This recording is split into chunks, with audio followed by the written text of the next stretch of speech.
So, thank you for joining me. I want to speak about the Apostle Paul. There's something that I want to share, and perhaps you've never noticed this. It's just something worth talking about. So, let's talk a little bit about his life as Saul. So, we know from Acts chapter 8, verse 3, that he was taking men and women who were believers and putting them in prison. It tells us that. Acts 8:3 says this: As for Saul, he made havoc of the church, entering every house and dragging off men and women, committing them to prison. That's what the scripture tells us. We know from Acts 9 that it says he's breathing threats and murder against the disciples of the Lord. And it says that he went to the high priest and asked letters from him to the synagogue of Damascus, saying, so that if he found any who were of the way, whether men or women, he might bring them bound to Jerusalem. So that's the beginning of Acts chapter 9. So we know then that there is a conversion on the road to Damascus. We know that he hears this voice, and Jesus says, Saul, Saul, why are you persecuting me? And Saul says, who are you, Lord? And Jesus says, I am Jesus, whom you are persecuting. It is hard for you to kick against the goads.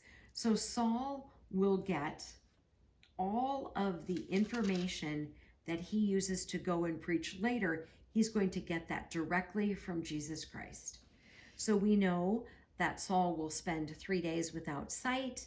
He doesn't eat or drink, and Ananias will baptize him, and then Saul will begin to preach Christ.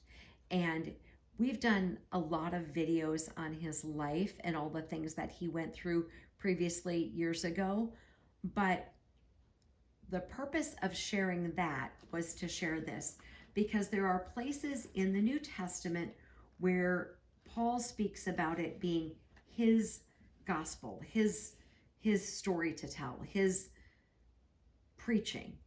And how can it be his?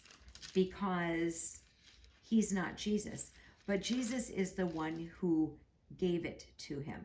So I don't know if you've ever noticed that before, if it's something that you ever thought of at all, but that is the reason why Paul says, this is my doctrine, because all of this information that he got from Jesus Christ.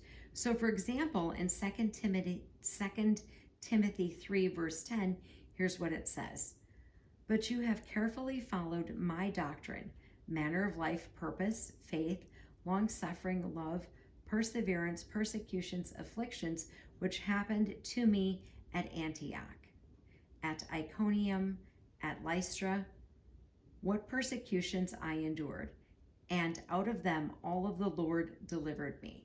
So when Paul is saying that it's his doctrine, it's because he got it all from Jesus Christ. And think about the number of people that Paul's testimony has impacted, and how Paul's testimony is still being used to this day, because so much of the New Testament was written by him. And so it's just something that I thought that I would share in our time together.